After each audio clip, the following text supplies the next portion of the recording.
So yesterday we have discussed simple present tense. Simple present tense का structure क्या होता है? सिंपल प्रेजेंट का स्ट्रक्चर क्या होता है? सब्जेक्ट प्लस वर्ब की फर्स्ट फॉर्म प्लस एस और ईएस प्लस ऑब्जेक्ट. ठीक है, ये कब आप बात करेंगे? जबकि आपके पास जो मेन वर्ब हो. मेन वर्ब कौन सी होती है? जैसे ईट, ड्रिंक, ठीक है, sleep, go, these are main verbs. तो ये हम तब बात करेंगे जब हमारे पास मेन वर्ब अवेलेबल हो. अगर हमारे पास मेन वर्ब अवेलेबल नहीं हो और हेल्पिंग वर्ब ही मेन वर्ब है, तो हम प्रेजेंट टेंस को कैसे यूज करेंगे? देखो, हेल्पिंग वर्ब मान लीजिए हमारे पास इज, एम, आर है और यही हमारी मेन वर्ब भी है. तो सबसे पहले इनका मीनिंग समझिए. इसका मतलब है, वन थिंग के लिए आता है इज हमेशा. एम का मतलब हूं, ठीक है. आर का मतलब है, मैनी थिंग्स के लिए आता है, यानी प्लूरल के लिए आता है. समझ गए? अब अगर ये आपके मेन वर्ब के रूप में यूज हो रहे तो आप कैसे यूज करेंगे?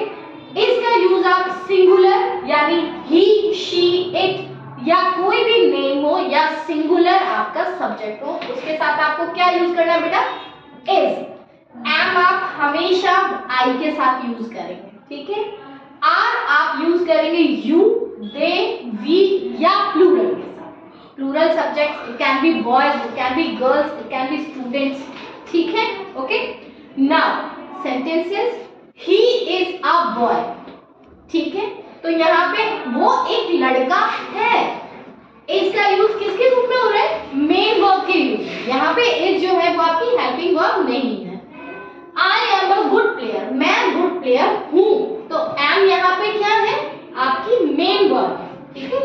She is very thin and weak, वो पतली भी है और वीक भी है. तो यहाँ पे इज, इसका मतलब है यूज हो गया. और यहाँ पे इज जो है वो भी किस रूप में यूज हो रही है? मेन वर्ब के रूप में, ठीक है. Now they are very happy, वो बहुत खुश हैं. ध्यान रखना, आर का सेंस क्या है? आर के लिए ये वाला है जिसपे बिंदी है और इसका मतलब है इस, क्योंकि वन पर्सन के लिए आता है. एम का मतलब होता है हूं, ये ध्यान रखना, ठीक है. तो दे आर वेरी हैप्पी, वो बहुत खुश हैं. समझ गए आप? इज एंड आर का यूज जबकि वो आपकी मेन वर्ब का ही काम कर रहे हैं. अब अगर आपका इज एंड आर जो है वो हेल्पिंग वर्ब के रूप में यूज करना है तो कैसे करेंगे? हेल्पिंग वर्ब के रूप में यूज करने के लिए आपको प्रेजेंट कंटीन्यूअस टेंस की नीड होगी, ठीक है. What is present continuous tense? जो चल रहा है, वो खा रहा है, वो जा रहा है, वो आ रहे हैं, ठीक है. जिन शब्द, जिन वाक्यों के अंत में रहा है, रहे हैं, रही है, आ रहा हो, वो कौन से टेंस होते हैं बेटा? Present continuous tense. उनका स्ट्रक्चर क्या होगा? Subject plus is, am, are plus verb की first form plus I N G plus object, ठीक है. ये आपका क्या होगा? Present continuous tense. अब इसमें इज, एम, आर का यूज इसमें भी हो रहा है तो कैसे यूज करेंगे? द बर्ड्स, अब सिंगिंग है ना, इन द ट्री. तो यहाँ पे बर्ड के साथ में आपने क्या लगाया? आर, ठीक है. The horse, horse is singular, the horse is running fast. समझ गए? The horse is running fast. अब आईएनजी होगा यहाँ वर्ब के साथ बिकॉज ये कंटिन्यूअस है. कंटिन्यूअस टेंस में हमेशा जीरेंड यानी आईएनजी लगा होगा. Next, Smita is talking. Smita singular है तो उसके साथ में इज. यहाँ आप देख रहे हो आर के साथ में मेन वर्ब ये है. ये क्या है? आपकी helping verb and this is your main verb, ठीक है. लेकिन प्लूरल है आपका सब्जेक्ट द बर्ड्स, तो उसके साथ में आपने क्या लगाया? आर, ठीक है.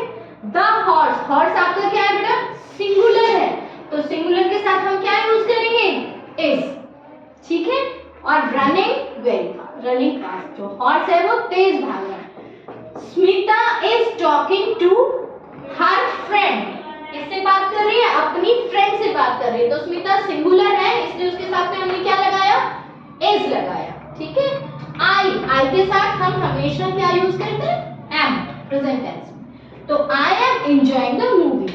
मैं क्या कर रहा हूँ? मैं क्या कर रही हूँ? मैं मूवी एंजॉय कर रही हूँ, ठीक है.